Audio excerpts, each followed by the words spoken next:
Bharatiya Janata party क्या इस देश की जनता को उल्लू समझती है, नासमझ समझती है? यानी कि जब तक एक व्यक्ति विपक्ष में हो तो उसके ताल्लुकात दाऊद इब्राहिम से हैं, इकबाल मिर्ची से हैं, मगर जब वो आपकी पॉलिटिकल पार्टी में शामिल हो जाए तो तमाम आरोप जो हैं उड़नछू हो जाते हैं। तब भारतीय जनता पार्टी ऐसे बिहेव करती है जैसे कुछ हुआ ही नहीं है। याद कीजिएगा दोस्तों, पहले प्रफुल्ल पटेल के बारे में और इकबाल मिर्ची के साथ उनके तथाकथित ताल्लुकात के बारे में कितना बवाल किया था भारतीय जनता पार्टी ने। और अब ताजा मामला नवाब मलिक का है। भारतीय जनता पार्टी गठबंधन के लिए मामला शर्मिंदा करने वाला बन रहा है दोस्तों, और मैं आपको बतलाना चाहता हूं क्यों। मगर सबसे पहले मैं आपको याद दिलाना चाहूंगा कि इन्हीं नवाब मलिक को भारतीय जनता पार्टी गठबंधन सरकार की एजेंसीज ने जेल भेजा था। और मामला क्या था? ईडी ने जिस मामले में जेल भेजा था, इसमें साफ लिखा हुआ है मनी लॉन्ड्रिंग दाऊद इब्राहिम। दो शब्दों का इस्तेमाल, दो एंटिटीज का इस्तेमाल, मनी लॉन्ड्रिंग, पीएमएलए और साथ ही दाऊद इब्राहिम। इन दोनों मुद्दों को लेकर इस व्यक्ति को जेल भेजा गया था।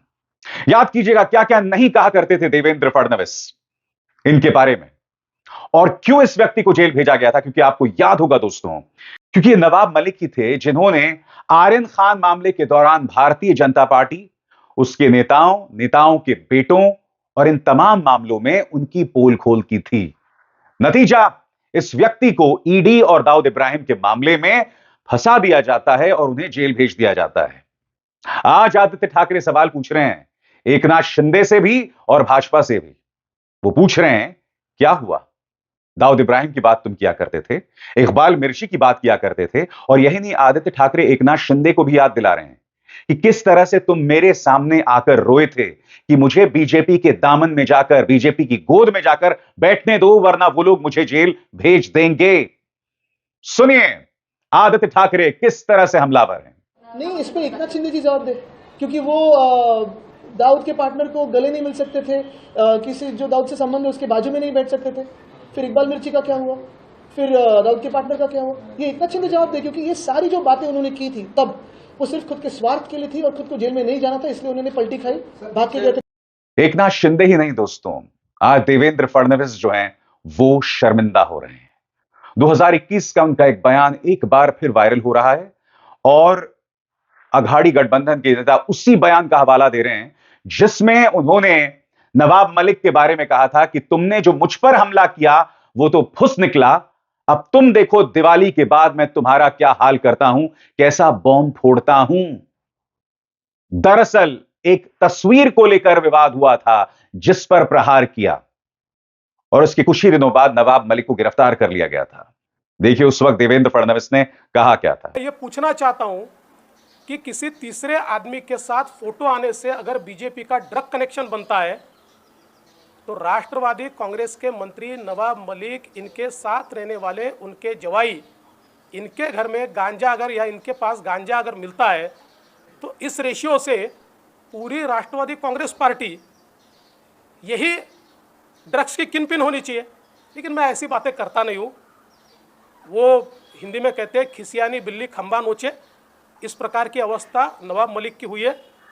लेकिन मैं इतना ही कहना चाहता हूँ, अब उन्होंने एक फुलझड़ी जलाई है तो बम तो फूटेगा, और दिवाली के बाद फूटेगा, और दिवाली के बाद नवाब मलिक, इनके अंडरवर्ल्ड के साथ क्या संबंध है, इसके सबूत मैं आपको भी दूंगा, और राष्ट्रवादी कांग्रेस पार्टी के जो अध्यक्ष है श्री शरद पवार जी, इनको भी मैंने क्यों कहा कि देवेंद्र फडणवीस जो हैं वो शर्मसार हुए, क्योंकि आपको याद है अजीत पवार के बारे में इन्होंने क्या कहा था। एक बार हम सत्ता में आ गए तो अजीत दादा शक्की पीसिंग एंड पीसिंग एंड पीसिंग। शोले का डायलॉग याद आ गया था उनको, याद है कि भूल गए? फिर याद कीजिए और फिर देखिए। घोटाळ्यामध्ये अजितदादांची अवस्था आम्ही काय करणार? आमचे नाथाभाऊ खडसेंच्या भाषेत सांगायचं झालं तर आमचं सरकार आल्यानंतर अजितदादा चक्की pissing pissing pissing and pissing. Hindi में कहावत है दोस्तों, थूक कर चाटना। मैं ये नहीं कहता हूं यहां पर ये लागू हो रहा है, मगर आप खुद समझदार हैं। आज बुरी तरह से शर्मसार हो रही है भारतीय जनता पार्टी। आपके स्क्रीन पर ही है बीजेपी नेता आशीष शेलर। इस मुद्दे पर क्या कहना है इन्हें समझ ही नहीं आ रहा है। आप जानते हैं आशीष शेलर ने क्या कहा? आपके स्क्रीन पर उनका बयान मराठी में दिया गया लंबा चौड़ा बयान है, उसका एक हिस्सा भी जरूर सुनाऊंगा मैं आपको। यहां पर वो दो बातें करते हैं। पहला वो कहते हैं कि भाई दाऊद इब्राहिम के बारे में पार्टी की रणनीति साफ है, देवेंद्र फडणवीस स्पष्ट कर चुके हैं, हमारे जो सहयोगी दल हैं यानी अजीत पवार, उन्हें अपने उम्मीदवार चुनने का अधिकार है, मगर मान खुर्द जाकर हम नवाब मलिक के लिए कैंपेनिंग नहीं करेंगे। जहां तक उनकी बेटी की बात है यानी सना, जो अणुशक्ति नगर से फहद के खिलाफ, जी हां, एनसीपी के शरद पवार फैक्शन के फहद के खिलाफ चुनाव लड़ रही हैं, जो स्वरा भास्कर के पति भी हैं, उनके लिए हम कैंपेनिंग जरूर करेंगे क्योंकि उन पर ऐसा कोई आरोप नहीं है। सुनिए सना मलिक के बारे में क्या कह रहे हैं आशीष शेलर। विषय राहतो सना मलिक यांना दिलेल्या महायुतीच्या उमेदवारीचा, त्या संदर्भातला असा कुठलाही पुरावा आणि माहिती जोपर्यंत समोर येत नाही तोपर्यंत महायुतीचा उमेदवार हाच भाजपचा उमेदवार आहे याबद्दल दुसरा प्रश्न उपस्थितच होत राहील आणि म्हणून आमची भूमिका आम्ही या ठिकाणी स्पष्ट करतो। मैंने कार्यक्रम की शुरुआत में क्या कहा आपसे, भारतीय जनता पार्टी के इस देश की जनता को मूर्ख समझती है, उल्लू समझती है। ये कैसे होता है कि पिता के तो ताल्लुकात दाऊद इब्राहिम के साथ हैं, मगर उनकी बेटी जो है वो बेदाग हो जाती हैं। पहली बात, ऐसे कोई प्रमाण सामने उभर कर नहीं आए हैं कि नवाब मलिक के ताल्लुकात जो हैं वो दाऊद इब्राहिम के साथ है। वो जांच का विषय है, जांच हो, दूध का दूध और पानी का पानी हो जाए। मगर मैं आपसे समझना चाहता हूं, ये भारतीय जनता पार्टी कैसे करती है। पहले तो विपक्ष के नेताओं पर गंभीर आरोप लगाती है कि इकबाल मिर्ची से आपको ताल्लुकात हैं। आपको प्रफुल्ल पटेल याद है कि नहीं? प्रफुल्ल पटेल जो है आज भाजपा की गोद में बैठे हुए हैं, अजीत पवार एनसीपी का हिस्सा हैं। याद कीजिएगा दोस्तों, इन पर केस किया गया था। क्यों? कि इनके ताल्लुकात अंडरवर्ल्ड के डॉन इकबाल मिर्ची से हैं। ईडी ने, भाजपा सरकार की एजेंसी ईडी ने इनके दफ्तर के 4 मालों को सील कर दिया था। उसके बाद ट्राइब्यूनल का फैसला आता है और प्रफुल्ल पटेल को राहत मिल जाती है। कैसे मिली मैं नहीं जानता हूं, क्योंकि बाकी लोगों को राहत नहीं मिलती है। चलिए, राहत मिल गई, वो एक अलग मुद्दा है। और फिर ईडी ने ट्राइब्यूनल के फैसले के खिलाफ दोबारा अपील भी नहीं की। क्या कहा जा रहा था? इस व्यक्ति के ताल्लुकात किसके साथ हैं? इकबाल मिर्ची। और अब नवाब मलिक, उनकी बेटी के लिए भाजपा कैंपेनिंग करेगी। मैं फिर आपसे पूछना चाहता हूं, आप जो अंधभक्त हैं, आप जो समर्थक हैं, आपको यह बात समझ आती है? आप देख रहे हैं कि भारतीय जनता पार्टी इन ज्वलंत और गंभीर मुद्दों पर आपकी भावनाओं के साथ कैसे खेल रही है। यानी कि नवाब मलिक जब तक इंडिया गठबंधन के साथ थे, उनके दाऊद इब्राहिम के साथ ताल्लुकात हैं। सबसे बड़ी बात, अगर अजीत पवार ने उन्हें अपनी पार्टी से टिकट दिया तो क्या भारतीय जनता पार्टी ने उन्हें रोका? क्या अजीत पवार के साथ आपने रिश्ते जो हैं यहां खत्म किए? यानी कि आपके लिए चुनाव जीतना ज्यादा जरूरी है। यह सवाल किया जाएगा ना। चुनाव जीतना ज्यादा जरूरी है, मगर राष्ट्रीय सुरक्षा, देशभक्ति, ये सब दोयम दर्जे के मुद्दे हैं। उसका इस्तेमाल आप सिर्फ विपक्ष के नेताओं के खिलाफ करेंगे, राजनीति के लिए करेंगे। आपकी स्क्रीन पर यह है अशोक चव्हाण, यह भाजपा में है, राज्यसभा भेज दिए गए हैं। आपको याद है आदर्श हाउसिंग घोटाले में किस कदर प्रधानमंत्री और देवेंद्र फडणवीस ने इन पर प्रहार किया था। प्रधानमंत्री नरेंद्र मोदी ने यह तक कहा था कि अशोक चव्हाण ने जो आदर्श हाउसिंग घोटाला किया है उसमें उन्होंने हमारे सैनिकों का अपमान किया है, करगिल में शहीद हुए सैनिकों के परिवार का अपमान किया है। आज अशोक चव्हाण भाजपा में हैं। क्यों? क्योंकि उनकी मौजूदगी से भाजपा को चुनावी फायदा मिलता है। सुनिए अशोक चव्हाण के बारे में क्या कहा था प्रधानमंत्री और देवेंद्र फडणवीस ने। उफ, किस तरह से रोज भाजपा एक्सपोज होती है। दुख की बात यह है कि इनके अंधभक्तों की आंखें नहीं खुलती हैं। देखिए, यहां पर हिंदू खतरे में नहीं है, यहां पर आपके सोचने समझने की क्षमता, काबिलियत जो है वो खतरे में है। You've been taken for a ride, you've been taken for a fool। सुनिए अशोक चव्हाण के बारे में क्या कहा था प्रधानमंत्री और देवेंद्र फडणवीस ने, सुनिए। यहां महाराष्ट्र में इन लोगों ने किस तरह एक आदर्श सोसाइटी बनाने की कोशिश की थी, शहीदों के परिवार को धोखा दिया था। इससे तो नांदेड़ और पूरा भारत भली भांति परिचित है। आप जानते हैं ना वो कौन है? पता है? अशोकराव चव्हाणांना इतके वेळा मंत्री बनवलं, मुख्यमंत्री बनवलं, इतके वेळा संधी दिली, पण मला सांगा या नांदेड शहराचा चेहरा आणि या नांदेड जिल्ह्याचा चेहरा ते बदलवू शकले का? या ठिकाणी विकास करू शकले का?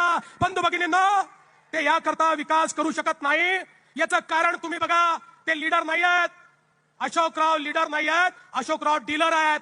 तुम्ही बघा, रॉकेल पासना तर पेट्रोल पंपापर्यंत डीलरशिप कोणाची, मोटरसायकल पासना मोटर गाडीपर्यंत डीलरशिप कोणाची, सगळी डीलरशिप त्यांची। हे डीलर आहेत, हे लीडर नाही आहेत। तो देखा आपने, तो तीनों चेहरों पर गौर कीजिए दोस्तों, नवाब मलिक, प्रफुल्ल पटेल, अशोक चव्हाण। नवाब मलिक भाजपा के अतिथि दाऊद इब्राहिम के साथ ताल्लुकात थे। अजीत पवार की यहां से टिकट मिली, चुनाव लड़ रहे हैं साहब। क्यों? क्योंकि मानखुर्द में कहीं ना कहीं अबू आजमी जो हैं, जो कि समाजवादी पार्टी गठबंधन के उम्मीदवार हैं, उनके वोट्स काटने हैं। अणुशक्ति नगर में उनकी बेटी उतरी हैं, जाहिर सी बात है वहां पर नुकसान पहुंचाना है इंडिया गठबंधन के उम्मीदवार फहद को है। ये सब दिखाई दे रहा है दोस्तों। अब ये लोग दाऊद इब्राहिम को भूल गए। प्रफुल्ल पटेल बहुत ही सहजता से, बहुत ही कंफर्टेबली भारतीय जनता पार्टी की गोद में बैठे हुए हैं। अब इनको इकबाल मिर्ची बिल्कुल नहीं दिखाई दे रहा है। अशोक चव्हाण तो अब भाजपा में शामिल हो गए हैं। अब इन्हें सैनिकों का अपमान बिल्कुल भी नहीं दिखाई दे रहा है। मुझे दिखाई दे रहा है कि आपको दिखाई दे रहा है कि नहीं? बार बार ये लोग इसी तरह की हरकतें करते हैं दोस्तों, लगातार करते हैं। और एक सवाल नवाब मलिक से भी।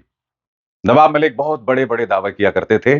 उन्होंने भारतीय जनता पार्टी की पोल खोल भी की, लगातार हमला भी बोलते रहे, मगर आप जेल क्या गए? आपने इस कदर पलटी मार ली कि आप अजीत पवार पार्टी में शामिल हो गए। और इसकी चर्चा एक लंबे अरसे से हो रही थी दोस्तों, एक लंबे अरसे से हो रही थी कि वो गठबंधन में जाना चाहते थे, और अब आखिरकार वही हो गया।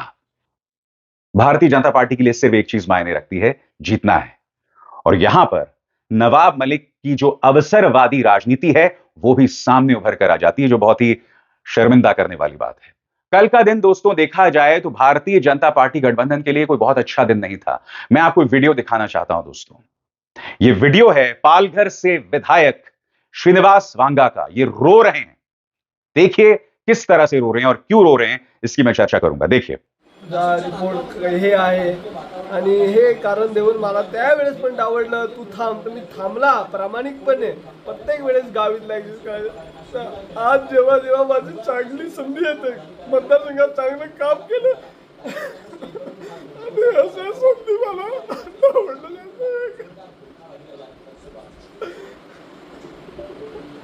माझ्या म्हणजे हीच काय माझ्या वडिलांपासून मी केलेलं प्रामाणिकपणेचं हे फळ आम्हाला भेटतं.